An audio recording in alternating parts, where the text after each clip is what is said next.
TRIBEathlon Podcast, finding out how ordinary people do extraordinary things.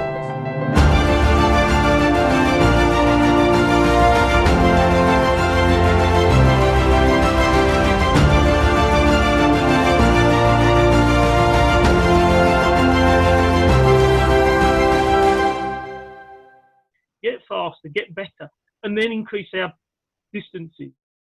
That was Mark Shaw, and this is triathlon organisation and coaching on the TRIBEathlon Podcast.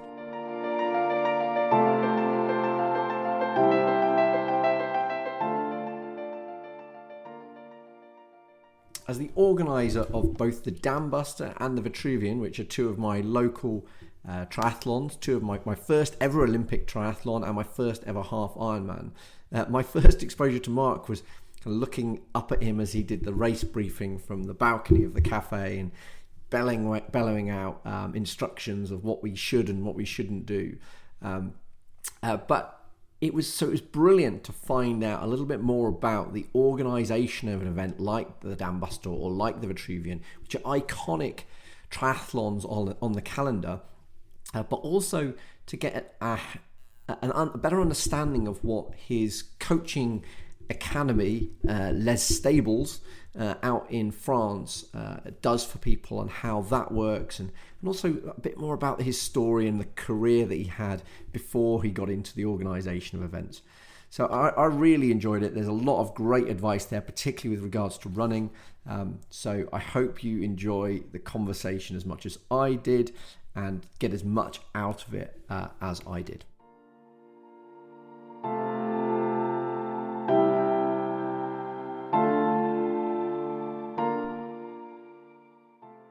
This episode is brought to you by Lucky Saint alcohol-free beer. Now, I drink a lot of alcohol-free beer.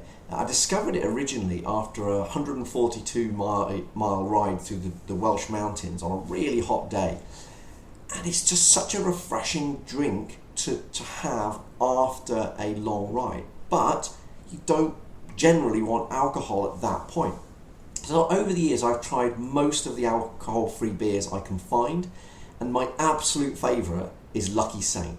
The branding looks brilliant, the bottle looks fantastic. When it's poured into a glass, it looks fantastic. And it actually tastes amazing too. As good as most alcoholic beers I've found. It's a brilliant product and I absolutely love it. And if I'm going to drink alcohol-free beer, that is the one I go to. It's just a really high quality product. And if you're coming back from a long ride or a long run, you want a refreshing drink, but you don't necessarily want alcohol because it's going to go straight to your head. And equally, if you're going out on a long ride or a long run in the morning, you don't want alcohol so that you wake up with a fuzzy head. So it's just a brilliant solution for those people that take their health seriously and their training seriously. So I genuinely love Lucky Saint. You can find out more at luckysaint.co. I hope you enjoy it as much as I do. And if you hang on to the end of this podcast, I'll even have a discount code for you. So that's luckysaint.co. Just give it a try. This podcast is also brought to you by the TRIBEathlon app, the best place to find your next event. Whether you're interested in cycling, running, swimming, triathlons, duathlons, obstacle-based races, whether it's on the road or on the gravel, you can search for and track down the best events for you to compete in. And not only that, you can find the ones where you know people that are entering as well, so you can have the most fun experience entering those events because you know other people that are attending. So go to triathlon.com to find out more and download the app.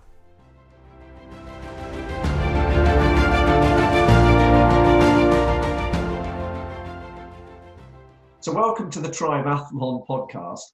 Thank you for joining me. As I said when we were just chatting, my kind of first introduction to you was you standing on the balcony at Rutland Water over the cafe with the tannoy. I was petrified because I was about to do my first Olympic triathlon, and you're kind of rolling out these jokes, and I thought this is an interesting guy, but. I took the Dambuster and the Vitrivian for granted because they were on my doorstep. But the more people I've spoken to over the years, the more I've realised they're actually incredibly highly respected events. So I wanted to get you on, A, because it sounds like you're a really interesting chap, and I want to know more about your history.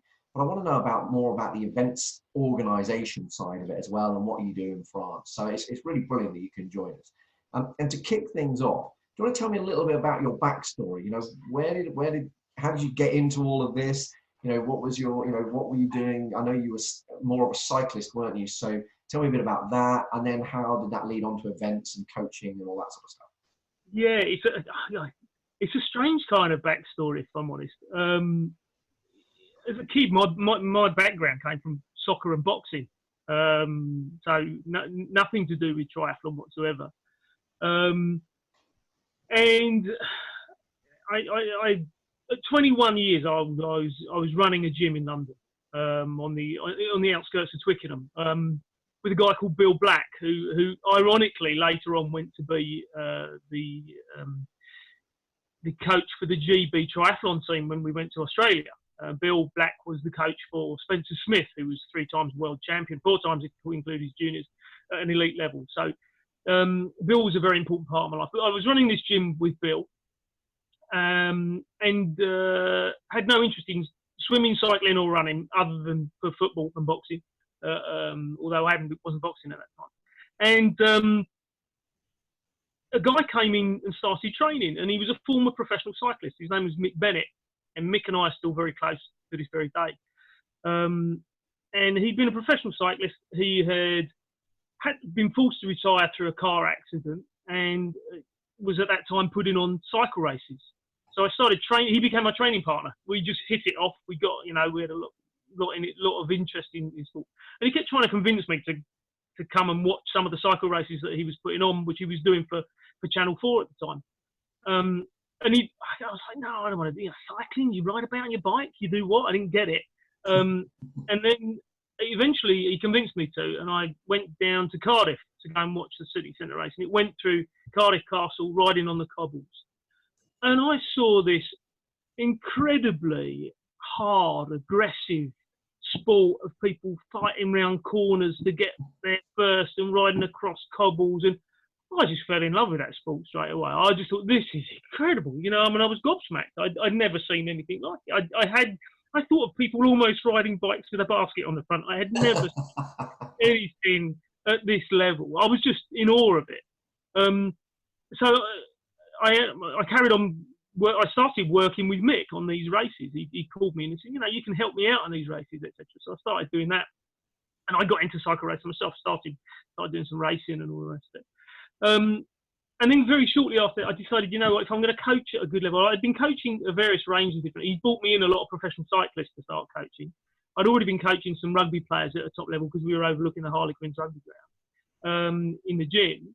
And I just thought, if I'm going to do this any better, I need to go back to university and get a degree. So I went back to university and did a sports science degree. So I thought, if I'm going to be a coach, I want to be a coach at the elite level. That's how I kind of felt about it at that time. Went back to university. All through that time, I carried on with working on the races whenever I could get away to go to work on the races. So got more and more heavily involved with a company called Sport for Television at the time.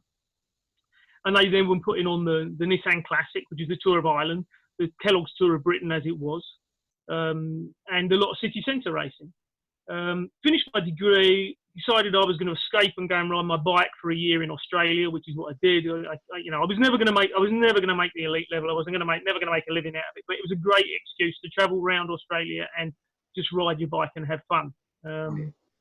Finished that. Eventually came back to the UK. Was offered the job of running all the city centre racing for them in the UK. So that was 15 races a year at that stage for Channel 4. Actually, I went to the ITV network, then independent network. Was working on that. And that's my progression into cycle racing. Eventually, the recession came in. We brought in the Tour de France, which are coming to Portsmouth and Brighton. Literally after that, cycling just disappeared in Britain. Professional cycling almost disappeared overnight. Sponsorships were the first thing to disappear when the recession hit. And so I went across and went into Sheffield and started being responsible for running all the events in Sheffield, which was boxing, international athletics, international swimming, and so on and so forth. So my background was really running professional events, professional sporting events, but of all different kinds, hockey, everything. After a few years, I decided that I'd had enough living in hotel rooms, because the nature of that industry is you spend most of your time away from home. And decided to go and start lecturing. So went and lectured. Not ironically, I wasn't lecturing primarily in sport at all. I was lecturing in international business, marketing, economics, European business was primarily one of the other ones, etc. So went into that for 10 years. And while I was in it, as is often the case, your life gets changed by a woman that comes into your life. And I met Sybil, and she was a swimmer, and she wanted to take up triathlon. And again, I really wasn't over in awe of triathlon. It was something that I knew something about, but it wasn't something that I went to my first triathlon to watch her race. I couldn't even swim a length at that stage, and I'm not exaggerating. I couldn't swim a length. I'd even faked it to get into university. I got a big rower to drag me the last 10 meters of a 50 meter of a 25 meter swim. You know what I mean? Got me through, and just came across the sport in that respect, and I just thought, wow, this is great. I loved it. I just thought it was great. It was. I suppose, if I'm totally honest, it was very, very different to cycle racing. Cycle racing was a very aggressive, hard man's. If you went along and someone gave you some advice, you probably wouldn't take it, because you'd think, well, what do they want? And I came into triathlon, and people were very generous and open. It was a different culture. People were helpful. And it doesn't always, and I will say, it didn't always happen in cycle racing. For those from a background like myself of that era of cycle racing, it was a hard sport. It wasn't welcoming. I remember the first time going out on a bike ride with some guys, even when I was in my early 20s, my seat post being grabbed by one of the guys as I took the corner wrong, and being shaken behind me, saying, "Don't you ever do that again." Do you know what I mean? And it's like, whoa, big wake up. And which triathlon was just, and the people were just so nice and so welcoming. So eventually, due to a challenge set by Sibs, I decided that I would actually start racing, which for me meant a year of me learning to swim. And I literally swam pretty much every day. Sibs was a very good swimmer, so she was coaching me. But I also went to Archie Brew, Robin Brew, for those that remember Robin and Archie. Archie was actually the Olympic coach. I spent a week with Archie towards the end of trying to develop it, so that I learned how to do it. And I also, in that year of learning, also qualified as a swim coach, because I thought, if I'm gonna understand how to do it myself, I also need to understand how other people coach it. So that's kind of who I am. I'm one of those people. If I do something, I really want to know about it. And then, ironically, I got into triathlon because I got into organising triathlon events, because it was historically my background, running events. I actually went down and saw quite a lot of events and thought, you know what, I've got to be honest, these aren't very well run. Because in those days, they weren't, they were very big beginners. And I'd gone to see various races and thought I could do a better job than that. And I know that sounds arrogant, but professional cycle racing was very professional. Triathlon was very amateur. So that's not a criticism, it's just the way certain sports develop over a period of time. And so I then got involved. There was a guy called Mick English, who was who'd become head of the BTA, British Triathlon Association, as it was then. And he had been running the national relays with Ian Hamilton. Ian, who now organises the outlaw triathlon. And Mick had to resign from running the events because it was seen as a conflict of interest. And I'd said to it, and Ian at that time was going to give up the relays. They were very small. I think they only had 50 teams or something like that. And I had said to him, we were at the same club, Total Fitness Nottingham, and I said to him, you know what, I can make these bigger and make them work. And if we get together, you understand the sport triathlon much better. I understand how to put an event better. Between us, we can make the relays a much bigger event. Which is what happened. We went, and within a couple of years, it had gone from 50 teams to 200 teams. We televised it because at that time I thought that was where I would take it into television and all the rest of it. So we televised it as well, and then it just developed. And I brought more events to the table. I put the Dambuster on. I launched it. I suppose one of my skills was to find venues that worked, which is what I'd done in cycle racing for diary tours. So that was the next stage. So I developed the Clumber Park race. We did the Nottingham Triathlon, which ran alongside the relays, and I brought in the Dambuster and the Vitrivian. So they were just other events that kind of just developed. So yeah, I'd been dragged into it kicking and screaming. It wasn't a smooth route in. Bit of a long explanation, but that's kind of how it goes. You meet different people and they change your direction in life. But I think that's the kind of message I'm repeatedly getting. I think to liken it to my day job, nobody really, certainly when I joined the financial services industry, nobody sort of went to university and said, I want to join the financial services industry. They sort of fell into it by mistake. And triathlon seems to be the same thing. Now, I think that's slightly different now because it's getting, it's a lot more popular. So we've got a lot more coverage. Obviously, the Brownlee brothers and things like that have really, and London 2012 have really changed things. But, I think that the people sort of a bit older tended to not, they fell into it later on, almost, in the absence of wanting to play football or do something else. It does seem that sort of sport, but perhaps that's why there is such a friendly crowd in there. I don't know, but so to just to bring us up to today. So obviously the Dambuster. When was the first Dambuster or Vitrivian? Which was the first Dambuster was 2002. First Vitrivian was 2003. Right. Yeah.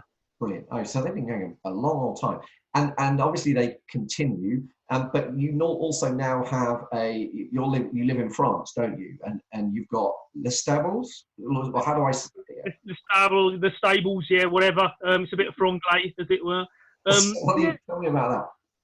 Well, to be honest, I mean, Sibs and I both just decided, well, probably more me than Sibs. I just wanted a change of lifestyle. I'd got to 40 years old, and I said, every so often I kind of changed my view on what I want to do with my life and where I want to go. And I just said, I actually at that time said I wanted to move back to Australia, and thought that might be the option.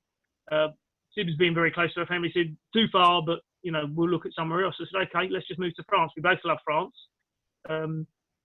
So the idea was to come and set a training camp out. And we spent 3 years looking up around the Pyrenees to try and find somewhere that would work. Because at that time, if I'm honest, we didn't know whether it would be a triathlon training camp or a cycling training camp. We didn't know what kind of venue we would set up, because there actually really weren't triathlon training camps in existence at that stage. There were a few people that went to Lanzarote for a specific training camp or something like that, but there wasn't a venue that was purely triathlon. So we set it up as potentially both. We just found a place out, having spent 3 years searching there. We found a place in the Dordogne, which we just fell in love with. I came and saw it and just fell in love with it straight away. And Sibs was just like bowled over when she saw it. She flew out the next day, and the in joke is that she phoned me up after I'd seen it, and she says, "Have you seen it?" I said, "I've done better than that. I've bought it." And I mean, obviously, it was going to take Sibs to say yeah, but Sibs then flew out the next day to come and look at it, and we just loved the venue. I think it was just one of those things where if it wasn't here, it was nowhere kind of thing. And but it was completely derelict. I mean, it had one. It's a huge old 18th century stables, and it had one electric light socket, one tap, and that was pretty much it. So we had to start from scratch. We bought a shell, and it took us 3 years to actually get to the first stage of being able to have done the renovations to be able to get our first clients in. It was a ridiculous project. It still is a ridiculous project. It will never be finished in our life because it's just such a huge undertaking. But it's a wonderful place to be. And when did that open then? Now you're talking 2000 and I'm going to say 2000 and we've been open 10, 11 years now, something like that. So, yeah. Brilliant. And this is something I want to explore more about before we come back to the event.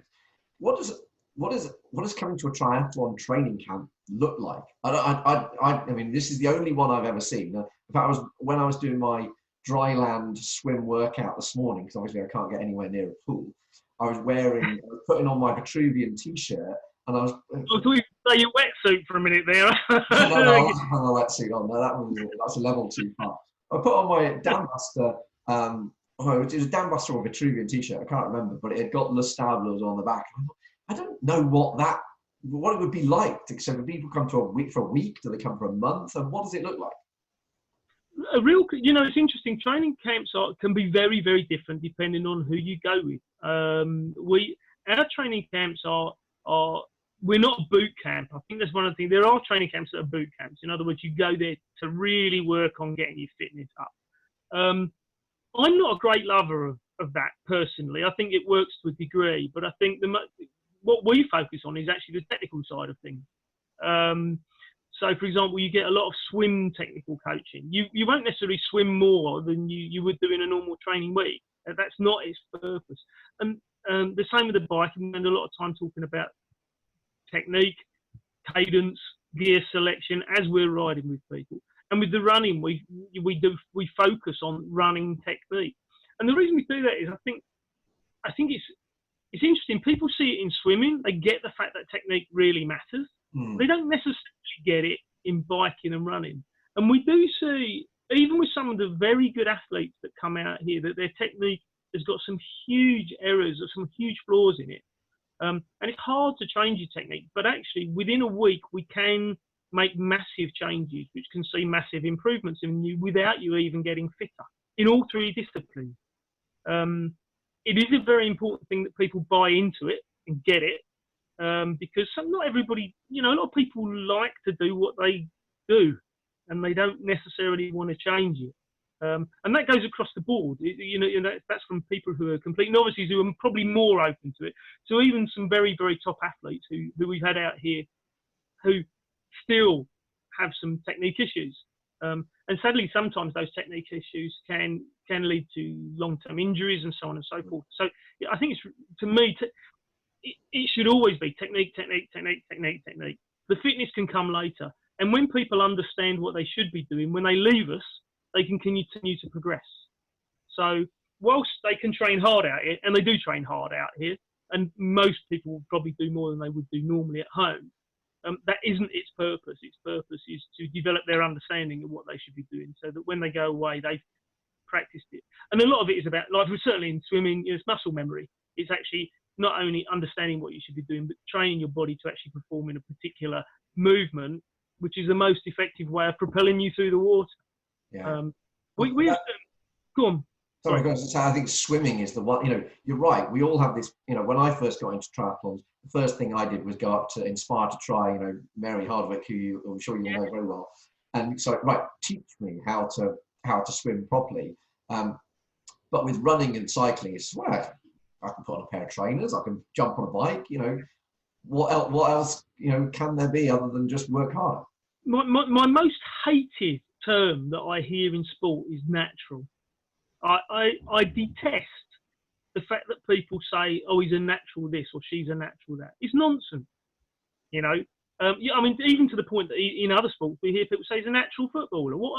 If he's a natural footballer, wait till he's 18 and give him a football and see how he gets on. Yeah. There's nothing natural about it. And the issue that we've got in things like running, people say, "Oh, it's natural." It's not natural. And actually, as a coach, you can see it's not natural. We have some really interesting situations. Very often when we're doing, the first thing a good coach to my mind always does is actually just looks at what you do without telling you anything, so that they can work out what you're doing right and what you're doing wrong. And usually you can see things that, for me on running, I can tell most of the time if someone's military, if they play football or rugby, if they're hockey players. I can say I had a really strange one, and I won't mention her name, but she comes out regularly to us. For the life of me, her running technique, her arms swung just to one side, and I couldn't get it. They always flapped to the right-hand side as she ran. And this made no sense to me. I'd never come across it before. And I went through all the things. I said, well, let's work out if you've got a shoulder injury, if you've got a back injury, let's work out why your arms are always flapping to the right-hand side and your right hand seems to be so significantly much higher than your left. There's definitely something wrong there. And it took us quite a while. And then I said to her, there must be some reason. Is there any sports that you do? She said, I used to play lacrosse at a very high level.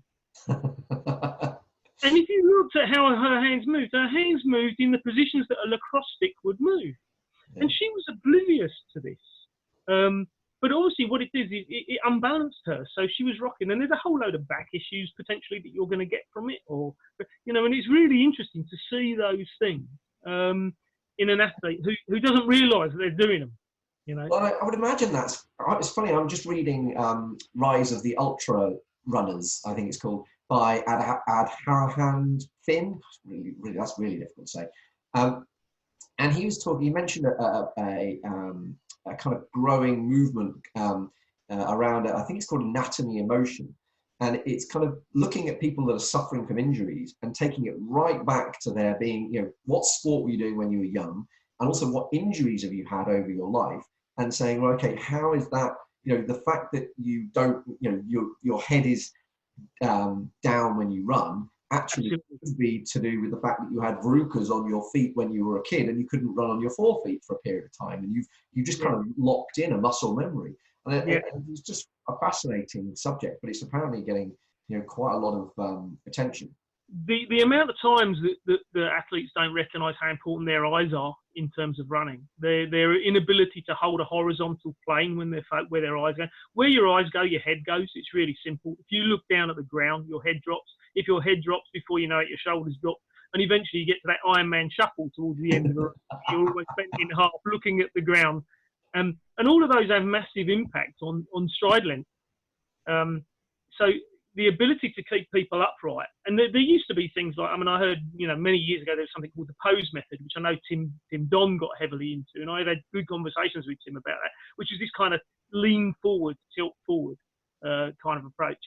And I was just saying to him, and I said, he doesn't do it anymore, and he gave it up after a while. But to me, it was fundamentally wrong. It was wrong because it was wrong in terms of physics. I think it's a very interesting thing. I did a sports science degree when sports science was a new subject. And I've got to be honest, I would have said that we did science, but then they went, oh yeah, and go and relate that to sport. That was the progression of sports science at that period of time. It wasn't now. Now we've got young sports scientists, and we have a number of them out here who know tons of details about lactate testing. But if you ask them about the makeup of blood, they probably wouldn't know it because it's not perceived as kind of sports science. I know it sounds crazy, but so I think sometimes having a much more generic view of it in terms of physics, biomechanics, and so on and so forth. Leverage is one of the most obvious things. Leverage doesn't change. Leverage has a major factor in determining things like swimming, running, and biking. Those are very simple things, and the science is there. The science is on those things unquestionable. So if you look at levers that are not working to their full potential, then you've got an issue. Yeah. And running is one of those things. We still see, I would say probably 80 to 90% of the popular people that come out here the first time have huge running issues, and it's interesting, even there's a whole industry that's been set up for people who are hill strikers, big nice cushioned shoes, and you know what the solution for that is to stop being a hill striker and learn to run properly, not wear big shoes with a big compression. It's not the solution. It's the solution is to change your running style and run properly. There isn't a world-class hill striker in the world, and there's a reason for that, because it's like putting a brake on every time you step down, And so that brings me on to a subject I wasn't expecting to talk about, but the whole barefoot running concept. Where do you stand on that? I agree in principle with the idea that your body would develop. What I disagree with is that we've got tarmac. So the idea that you could, we can't transfer it to a modern day environment. I think, and I remember when they brought out those kind of, what they're called monkey shoes or whatever they called them. where people were running on tarmac and those kind of things, totally inappropriate as far as I'm concerned, because your body isn't designed to run a marathon on tarmac. Unfortunately, we have to adapt to the modern day changes. But for anyone who's run along a beach, yeah, barefoot's great. Anyone who's run along softer surfaces, yeah, barefoot would be good. It would also develop your arches. And so I'm not. It's not something I specialise in. It's not something I advocate particularly, because it does. I don't think it really relates to the sport as we see it now. But I do think there's a danger of people trying to find products to solve a problem which is actually really a biomechanical problem, which doesn't necessarily solve the problem. I think the more I've read on it, and I think I would agree with you, the more I've read on it, I think the actual technique of barefoot running is absolutely the right way to run in forefoot running. But actually switching to barefoot or, you know, these uber thin shoes seems like in today's world a recipe for injury. So you kind of want your correct shoes, but you want the correct technique as well, as opposed to just seeing it as I know when I read Born to Run, I was like, right, off to Vivo barefoot to try and buy. And fair play to them. They said, look, have you just read Born to Run? You know, I must have stood out a mile. And they said, yeah. And I said, yes. And they said, well, actually, the best thing you can do is go away and learn to do the technique before you think about buying a pair of shoes to run in, because you'll just do yourself more harm than good. But it is interesting. I think, sorry, I was going to say, I think it's a very for me, it's a very interesting thing is that there is sometimes a misinterpretation, not only by athletes but also by coaches, about what they should be doing to improve themselves. One of the things I believe there is a running technique that you should use. Okay, now whether you're biomechanically capable of doing that is another question. It may be your body isn't quite designed, but ultimately you do want a high knee lift because that gives you stride length. And if you imagine that your stride length increases by an inch for every stride, that's a bloody long way when you've run 1,500 meters of how many thousand paces. So those kind of things, and we don't often practice that. We have many people sort of do this kind of shuffling run, keeping their feet close to the ground, which I think is fundamentally wrong. It's one of the in-jokes I often had to people have said to me before when they come out here is, but I've been told that I should try and save energy when I'm running. And I've always said, well, if you really want to save energy, I can do that for you straight away. And they said, oh, great, what should I do? I said, go over there and lie down. You'll be great at saving energy, but you're actually going to be a really shit runner. Because at the end of the day, running is about expending energy. And we want to run fast. That's ultimately what we're trying to do. We're trying to run fast. How long we can sustain it for is a matter of fitness. But it doesn't mean we change our running style. We still try to run fast. That's what we're supposed to be doing. So I think there's this kind of misinterpretation, I think very often, that people are just trying to get through it. I have issues with that. I think what we ought to do is get faster, get better, and then increase our distances. I think there's a real danger of people saying, I want to be an Ironman or I want to run a marathon, when they're perhaps just not ready for it. You know, it's a cultural thing, isn't it? You know, I want to be a marathon runner. I want to aspire to that. But there's a danger of actually not really learning to do your best, but just to get through it. And for some people, if that's what works for them, that's okay. But I like to see people perform well. Even just technically well. I think there's nothing more wonderful than watching someone do sport well. It looks incredible, and you can see it every time. You know, you watch the Tour de France. You can see the riders who ride beautifully, who descend beautifully, who climb beautifully. In swimming, it's just so elegant to watch. In running, the guys out the front look incredible. The guys and girls leading those races look incredible. There's a reason, because they're technically good. Yeah. And when you see someone back, it looks horrible, doesn't it? You know, oh God, that must hurt. You know, and there's nothing nicer than to see an athlete, to my mind, make that transition. You know, when we get someone out here, it's quite exciting. It's not only exciting for us, it's exciting for them. Sometimes you get an athlete who just goes, I got it, you know, and you're just in 25 metres of a swim, something like that. It's a bit like hitting the perfect shot on a golf course. Once in a while you do it and you go, wow. And then all you've got to do is really work hard to replicate that. And it's not easy, but there is a wonderful feeling about feeling good when you're running or biking or swimming. You know, kind of. Fantastic. And what does a typical day in Les Stables look like? Is it, are you swimming, cycling, and running every day? Are you cycling out through the Dordogne, or what's a day look like? We normally do 2 sessions a day. It will normally be, and there's normally a swim technique work in the afternoon, but in the morning we'll either do, a run or a bike. So we split people up into groups. One of the great things is we've got a lot of supporters out here, a lot of people who live locally who help us in terms of guiding the ride. So pretty much we split it into 2 or 3 groups, and we go out according to their fitness as well as their bike handling skills. It's always an interesting thing because sometimes you get people incredibly fit with bad bike handling skills, and then you get other people who are incredibly good bike handling skills but are not fit. So you get these kind of cross sections. So splitting them up into groups is what you do, and then we'll, for example, take you out for a bike ride. We'll be talking through. Teaching people how to ride in a group is also a very interesting thing because obviously a lot of people do a lot of training on their own. Mm. We worked very much to a high cadence thing, which is what the pro riders do. I kind of always say to everyone when they get here, we drill you in exactly the same way as we would do a pre-season ride for the professional riders.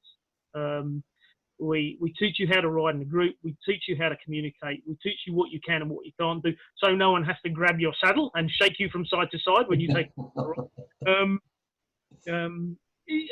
And you know what? It's really interesting because a lot of those people then take it back to their clubs and start teaching people etiquette. Etiquette is so important. You can't afford to have crashes on your bike. If you're riding, the pros are a prime example of that. The pros, when they ride as a team in training, which remember they're doing it every day, they have really rigid rules that they stick to about how they'll ride, how they'll overtake, how they'll communicate. They don't just ride amongst each other and cruise up through the middle to have a little chat, because the risk associated with that. Racing is different. Racing, you can crash. It happens. But in training, those things, they couldn't afford to do that because they'd never get to a race. Yeah. So we teach those techniques. And it's very interesting because a lot of the guys and girls that leave us often then say, we've gone back to our club and we've now taught them how to do this correctly, how to communicate, why we only overtaken this, and why we talk in that way, why we make sure the calls go down the line. It's very interesting because a peloton in the pro circle, people think of it as being a kind of quiet, leisurely. God, it's noisy, because people are communicating with each other all the time. And they're just their ability to lay their hands off the brakes. Brakes cause more crashes than anything else in cycle racing than they do in triathlon. If people weren't allowed brakes, they'd ride better. Yeah, you won't let them into transition unless they prove that the brakes are working. Well, it's interesting. It's that advanced thinking, isn't it? I often say, I don't know if you've ever stood there at the exit of T1 where they come out onto the bike. The amount of people that are in the big chain ring who then wobble down the road or whatever. And to me, that's the most obvious thing that you're trying to get people to understand. No, look, even Bradley Wiggins starts his time trial in the small chain ring. Put it in the small chain, build up your speed where you've got a good cadence and go away. But it sounds silly, but those are the kind of things that people don't always teach. Sibs actually spends a whole morning coaching mount and dismount out here.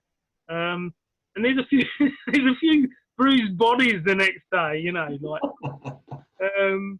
but it's good because you practice it and you get good at it, it's not rocket. And I suppose that transition stuff is the bit that nobody practices, do they? Because they go out and they do their cycling and they might do the odd brick session, but they don't practice a transition. They just, and then you kind of look like a complete idiot in the middle of T1 when you're trying to get your wetsuit off and you realise you got your goggles in your hand and you can't get it's just stupid things like that. Yeah, and if you practice it enough times, it just becomes so routine that you get it right. These guys practice. It's interesting. Bill, who I talked about, who was Spencer Smith's coach, Bill Black. and went on to be the Olympic coach. I remember him many years ago showing me the distinction between what at that time was the Australian dismount and what was the British dismount. And the Australian dismount was simply bringing your inside leg through so that you gained one extra step. Now that sounds ridiculous because everyone does that pretty much now, but at that time it was innovative. And the reason it happened is because there was a lot of races on the continent that were super sprint races, real short ones, tiny little ones, where literally a step could have been the difference between you winning that race and not winning that race. Wow. Bill was people don't hear very much of Bill now, but he was one of the leading coaches in very insightful, in just understanding the terrain, understanding all those other elements, watching what other people were doing. He's a very interesting guy. We're lucky because out here we get to meet up with some fantastic coaches and some fantastic athletes who give you more insight. Matt Bottrell, he comes out every year for 2 weeks. Sometimes for 3 weeks. He's a brilliant coach, incredible. I mean, he's obviously now looking after Tim Dom, Susie Cheek, and Tim's been out here, Susie's been out here. So you're picking up, you're always learning new things from these people, something new that they're thinking about, something that, because every little difference, every little change is what makes a difference. I mean, to see how incredibly Tim Don's biking has changed after Matt Bottrell got hold of him. And Matt is Matt's been looking after the Lotto Soudal team. When they broke the hour record, Matt Bottrell was one of the main, people working behind that. Again, it's the tiny thing. It's where your thumbs are on your bike when you're time trialing. It's where what your body position is. It's those marginal gains that Dave Brailsford talks about, isn't it? Absolutely. We're probably best not talking about every single marginal gain that Sky perhaps been developing. But yeah, no, it is marginal gain. But it always has been. It always has been, and it's those marginal gains are getting harder and harder to find because the development, the science has grown so much incredibly in the last few years. And I'm really intrigued about these triathlon camps. Do people tend to come out with their families and they kind of, one of them does it and the family just kind of chill by the pool? Or is it like a group of cyclists that all come out together, or a bit of both? Every week is completely different for us. We might have a whole group who come out and come together because they're a club or just because they're a group of friends who train together. Or we might have various different clubs all coming out at the same time because we only have a maximum of 20 people. They might book apartments, or even in many situations we have individuals that are coming out and just say, I want to do a week out with you or a couple of weeks with you, and they share apartments with other athletes. So there's a whole cross section. Sometimes we have families coming out where only a couple of them are actually going to train, and the rest of them have got just on holiday and just having a break, and that works as well. Because one of the reasons we set this up like we did is because on the training camps that I'd gone on before, as much as I enjoyed them, I always used to refer to them as equivalent to the East European block training camp. You go in there, you share a bunk room with 6 other people coughing, farting and sneezing all night. You ate pasta day, morning, night.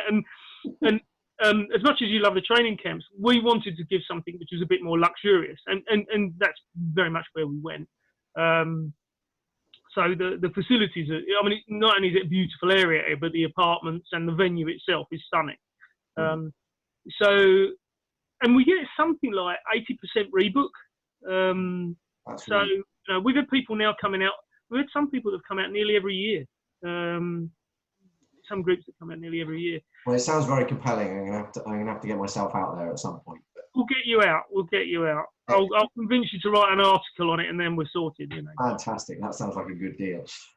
And so coming back to the Dambuster and the Vitrivian, I'm always amazed how often people know about these events. Firstly, I found it really, one of the reasons I wanted to create TRIBEathlon is I find it really difficult to find all the different events. When I got into cycling, I'd be sort of speaking to people, trying to find stuff out, what events, they would be like, oh yeah, you want to do the Rutland Sportive, but I couldn't find it on any website, and then, you'd find that like 500 cyclists were going past your front door, and you're like, what are they part of? How do I not know about this? Yeah. The triathlon world seemed to be the same, and some are on the British Triathlon website, but some aren't, and it just kind of I found it really interesting. It was difficult to find, which is how this was kind of borne out. But with the Dambuster, I was reading Louise Minchin's book not long ago, and she obviously qualified for Team GB at the Dambuster. I was interviewing Mitch Phillips yesterday, and as soon as I mentioned Rutland, he was like, "Oh yeah, that's the Vitrivian, isn't it? I've never done it, but I've heard it's a great race." And so, come tell me about how that has evolved over the 18 years they've been running now. Well, I think again, if I'm honest, it comes back to in the early stages, we were determined to put on a quality, top end quality race with all the facilities that you needed, making sure. I mean, we barrier up to 300 meters of fencing and so on and so forth. We try and those details are very important to me. I would be ashamed to put in insufficient infrastructure. And don't get me wrong, there are places for events where there's just a bit of string going into the finishing straight. And if you can look, we need events of all prices, and because it's what people, some people want a big event, some people want a big race. I've always said that we have focused on the racing. The quality of what is provided for the athletes is absolutely vital and always will be. So you're not going to get a marching band or the rest of it, because if you put on a marching band, I'm going to have to pay for it, so you're going to have to pay for it, and that's so we tried to keep our prices. For example, the Dambuster is the Dambuster is 60 odd quid. The Vitrivian is the half Ironman distance is 130. So our prices have always been kept low. We've had to keep it within those constraints because that's what we believe is the right thing to do. Now I understand that some of the bigger races have very, very different things. Ironman, now you can pay $500, $600 to go and do an Ironman. Pounds. Pounds, yes. Sorry, yeah. Pounds, dollars, euros. I'm kind of in. It's not cheap as an Ironman.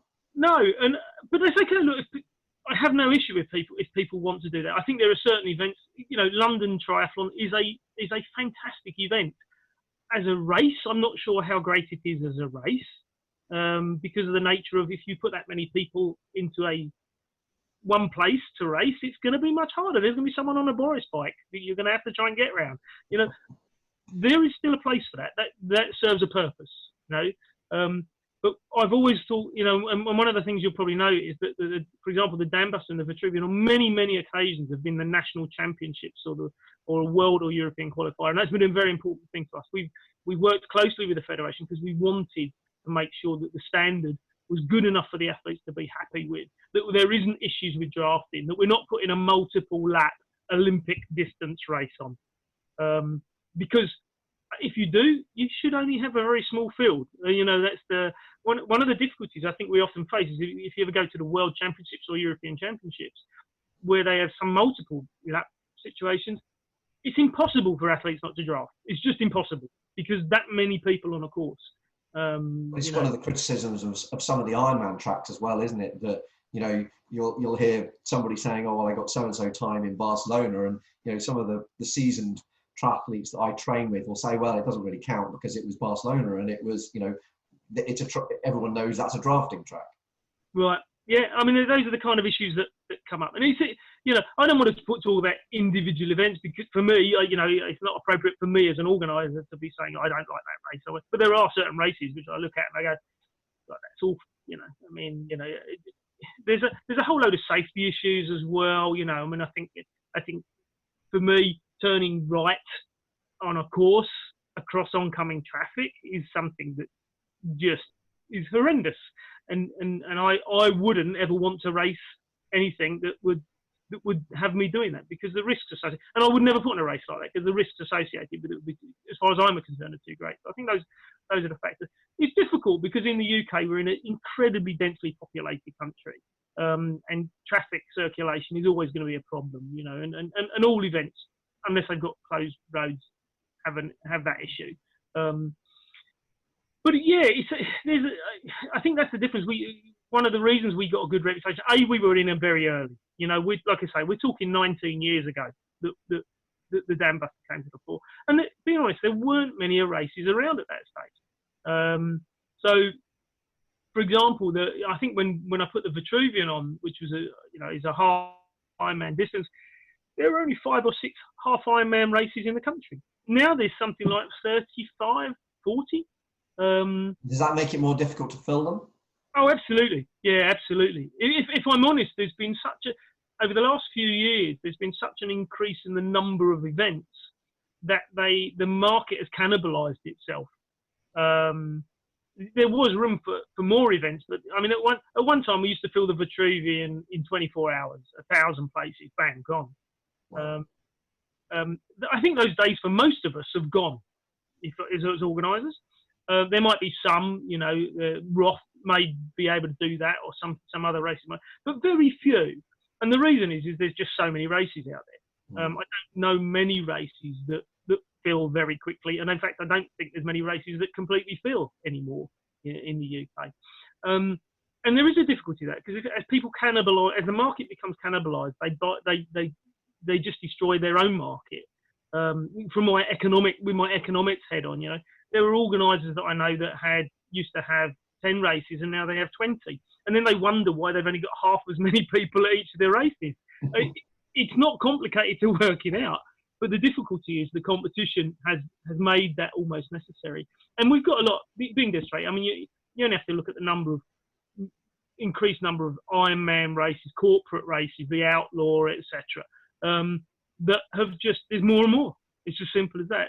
And for the smaller organisers like myself, it's very, very hard to compete marketing-wise and promotionally with organisers that have many, many more races to spread their promotional costs across, or who've got huge backing because they're corporately owned.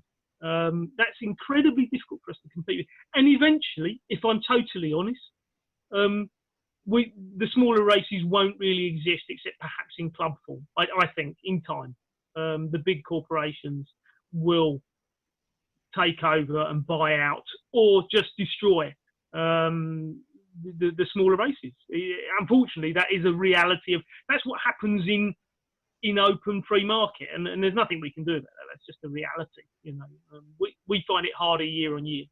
Well, hopefully an app like TRIBEathlon will be able, part of the purpose of it is to bring people's awareness to the events that are going on around them so that they can sign up, whether they're listed on a big website or not. And actually, I think that part of this was, I'm sure I would have got into this more quickly if I'd known that people I cycled with were also doing that triathlon. The first triathlon I did was in Nottingham. I don't know if it's the same one that you set up, but it was the one on the university campus. Only a sprint triathlon. It was in the pool. But I went there on my own. I didn't know a soul there. And it was my first ever triathlon.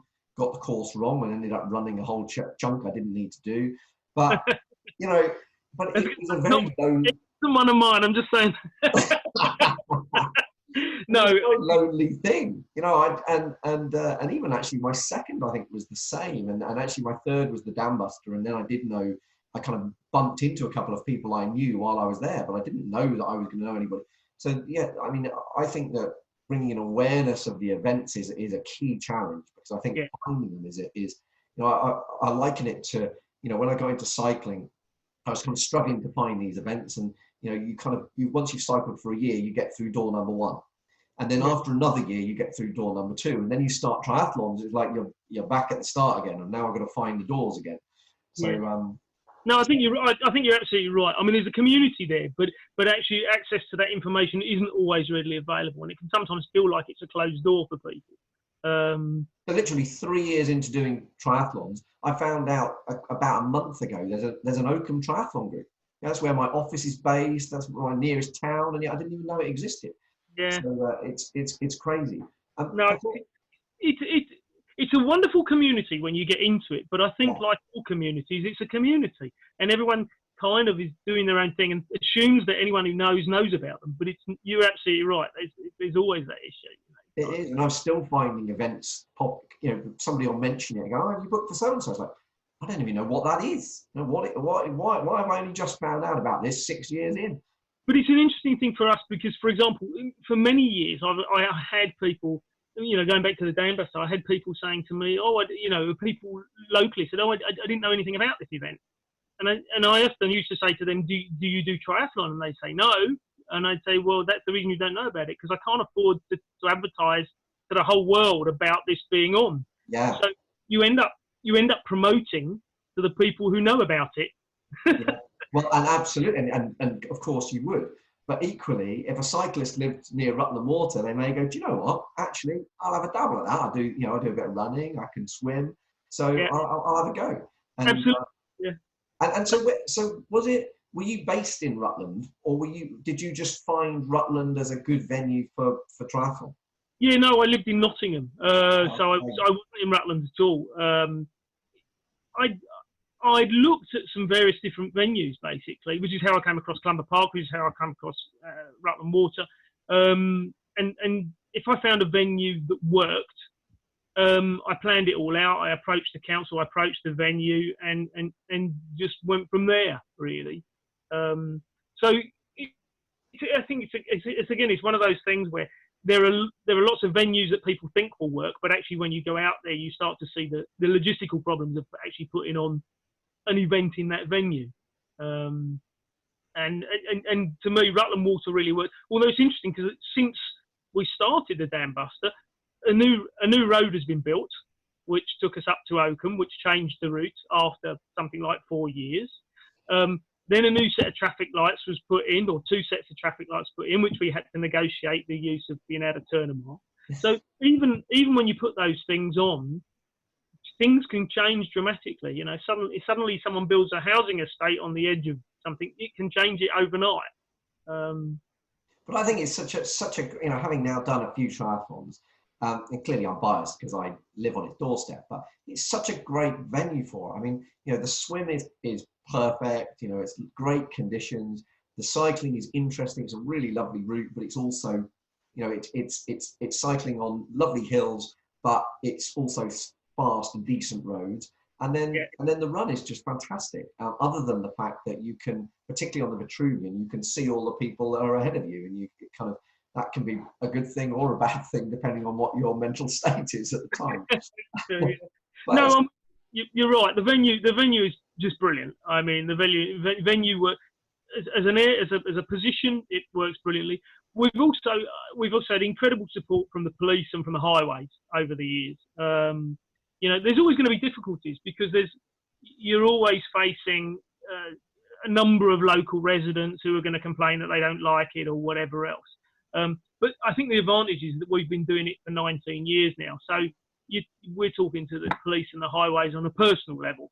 They know that what we do is safe and is good. And it's funny because those relationships are so important. People don't realise how important those relationships are. And it takes years to build up those relationships because that trust has to be there. The last thing that police want is more road traffic accidents because you haven't put in a security system or had enough marshals out there or various other bits and pieces. Well, I think it's been an absolute pleasure to race in them. So I hope they continue for a very long time. And are you still doing triathlons yourself? No, I've not raced for years, if I'm honest. People assume that as a coach you're incredibly fit. You're not. You're spending majority of your time standing around watching someone training. I still ride. I mean, I love nothing better than to get out riding. My knees are completely shot for running. So is my back. I am one of those. I'm one of those little old men who gets off his bike and continues to walk in exactly the same aero position as he did when he got off.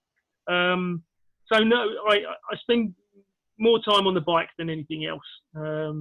But what was your pinnacle? What was your favourite race that you did? Cycling or triathlon?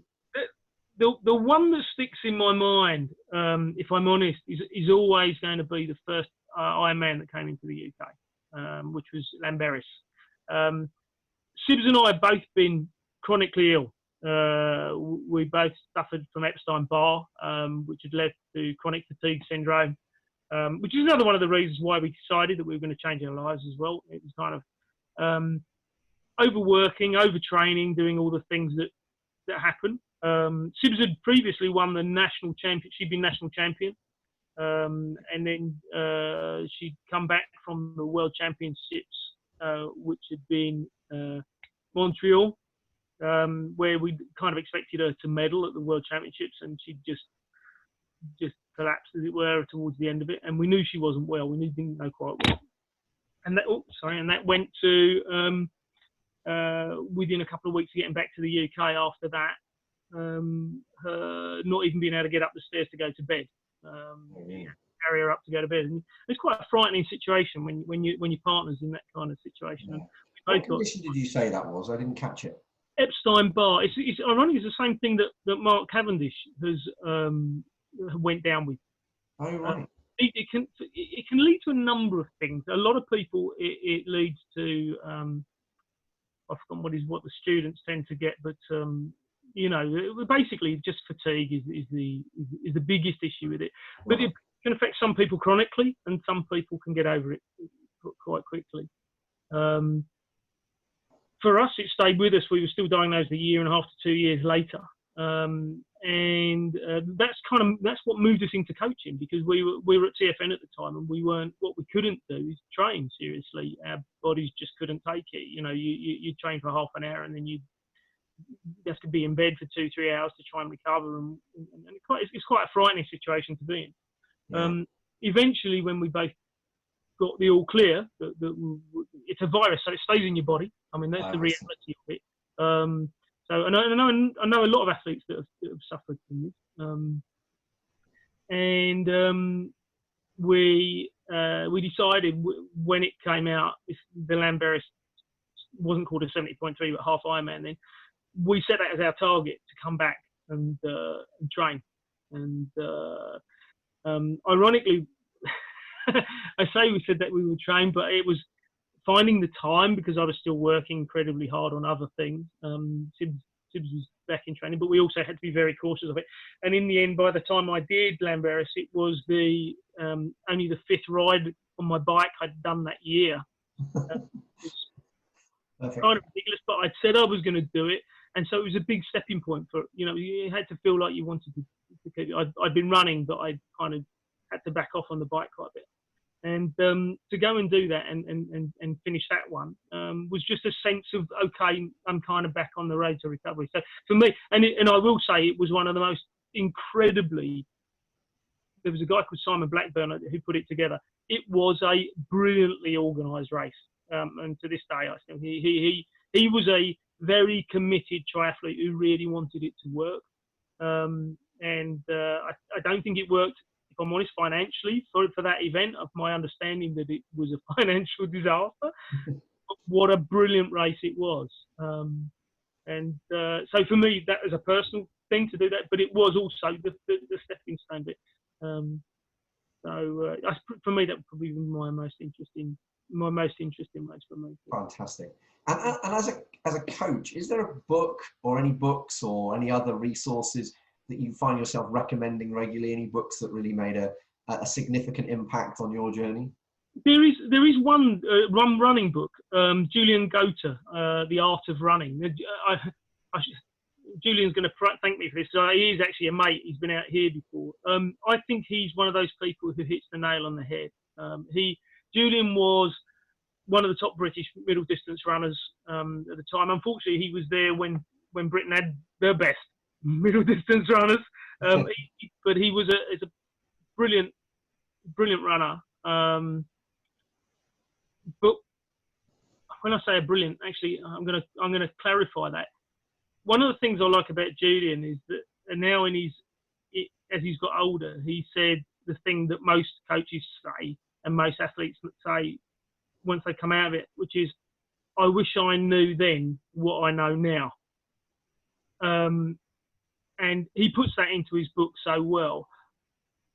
The fact of you don't know it all when you're an athlete, and sometimes you need to keep learning and keep learning and keep learning. And if you're lucky, you may have learned enough to not make the mistakes while you're still racing. The difficulty is that experience often comes so late that you've gone past your best. I think coaches are so important. And I mean trainers and coaches, and I do the distinction between the two. A coach is someone who looks at the technical side of things. A trainer is somebody who writes a program.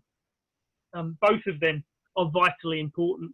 And to get those right, you need to work on both sides of it. I think too often people work on the training and not on the coaching. I understand that, but you can't coach someone from a distance. And actually, I think sometimes it's even hard to train someone from a distance. We don't write programs for anybody. And the reason being, if I can't see them on a pretty much day-to-day basis, I would find that very difficult to do that. There's a lot of number crunching and all the rest of it. The people who, like Matt Botchery, who spend a lot of time really doing the number crunching on people, are the people who are able to identify what works for you. And it is about what works for you. It's not about what works for everybody. In training, there is definitely not one fit for everybody. It just doesn't work that way. Your body's going to respond differently to mine. These are the things that are very, very interesting. And so that close relationship with a trainer, or close relationship with a coach, are really, really important. Gone are the days, fortunately, where people wrote programs, had 200 people on their books and sent them all out pretty much the same program. And it did used to be like that, you still buy your cookie cutter type training programs on Training Peaks and things like that, can't you? And they serve a purpose. They do serve a purpose because you've got something to work to. But of course, if you're going to really, really perform at your highest, having some structure is always better than having no structure. Yeah. Having somebody with a degree of objectivity is always better. But the truth is, there's a reason why, again, the top athletes have a coach who only has a handful of people, because you've got to watch every single thing that they're doing. It's interesting. We've had some great youngsters out here. Lawrence Fanucci went and raced the Olympics for Jordan in Brazil. We had Matija Lukina, who's a Croatian national champion. He missed out on an Olympic base and came and spent a whole season with us out here, helping us in the coaching and guiding. And he had gone down with Epstein-Barr. It's interesting. He'd gone down with Epstein-Barr the same as we had previously, which is one of the reasons he was coming back slowly and didn't quite make it. And he'd been with us for about 4 or 5 weeks, and I'd been doing some run technique with him and some running sessions with him. And he was doing sets of 400s, and I knew what his times would be. And he was coming through, and he was doing 400s, and he was at 60, 64, 65, 64, 65. And he looked, and I said to him, I remember turning around and looking at him. I said, what time did you hit? He said, 66, 67. I said, you look shit. Go home. Go back to bed. And he said to me, but I've got another 6 to do. And I said, not today, you haven't. If you're looking that bad, if your times are that bad, there's a reason. Your body is telling you that this isn't your day today, and you need to actually back off. Because he wasn't mentally weak, his body just was not good at that moment. But sometimes it takes the objectivity of a coach to tell you, no, you need to go to bed. You need to get some sleep. And having been through that, I was quite comfortable telling him that. But he was very uncomfortable to begin with, wanting to do it, because he kind of just got to, how many times do we hear triathletes go, yeah, I didn't do anything today, I just went for a swim. Yeah, that was recovery day. Yeah. But did 4,000 metres, but just went for a swim, I think that having a coach is if you really want to be good, having one that looks at you, watches sees everything you're doing, understands your personal life, understands you had a shit day with your partner, or your kid was sick all night, or all those things, they're important in your life. In fact, they take over. Well, I think it's a great point to finish on. In that there's this whole work-life, family training balance that is such a challenge. You talked about how difficult it was for you to train at certain points in your life, and it is. And I think actually you're right. You set this target of I'm going to do all of these different things, but then life gets in the way, and it is really difficult. And actually having a coach, rather than the cookie cutter approach, a coach that says, well, yeah, okay, fine, this is life. You can't train as much as we thought you could at this point, but we can adapt it later on to kind of counteract that. I think is really powerful. And also, I think the point you touch on in terms of, I'm a big believer that I'm not a massive one for digging into the stats on my own training. I much prefer to try and work on feel than stats. And some days you aren't feeling it and you're thinking, do I just push myself anyway to hit the numbers and then I ruin myself for the rest of the week? Or do I just go, do you know what? I'm not feeling it today. So we'll accept a slower pace and go harder another time. It's interesting you say that. There is a great book on Graham Aubrey, our record holder. Graham was an incredible cyclist. And he worked always to just whatever he felt good about or bad about. And many a time you would hear that he would get up, get on his bike, ride 2 kilometres, ride back and go to bed. And other athletes couldn't get their head around it. This is a man who broke the hour record. This is one of the best track cyclists the world has ever seen. Can you remember what the name of the book is? I think it's called The Flying Scotsman. Yeah, Graham Aubrey. Wonderful, intelligent, just incredibly. Another one of, and I hope he wouldn't take me wrong in saying this, another one of the world's misfits who prove that there's nothing wrong with being a misfit, that you can be different and still get it right. I think we're all misfits, really. I like the idea of I like the idea of people who fight against the norm and be a bit different. Winning, we have a saying here: winning isn't normal. Yeah, by definition, if you win, you're not normal. That's great. That's fine. If you want to be in the top 5%, you've got to be willing to do what 95% of people aren't willing to do, haven't you? So, yeah, absolutely. Brilliant. It's been really great to chat to you, Mark. A huge thank you for putting on 2 brilliant events in my part of the world, and for all of the great advice you've given. So long may it continue. Thank you very much.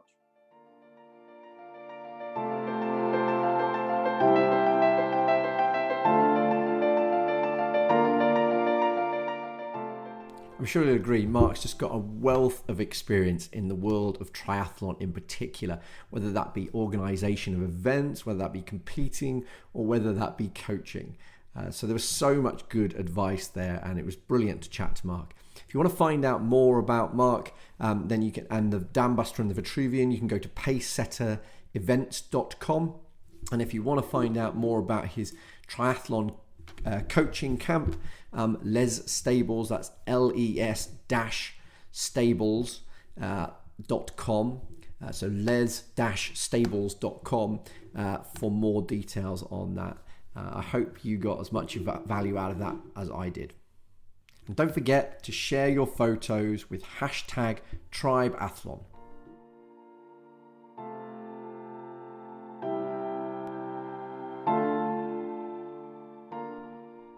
This podcast was brought to you by Lucky Saint alcohol-free beer. You can find out more at luckysaint.co. It is my absolute favourite alcohol-free beer.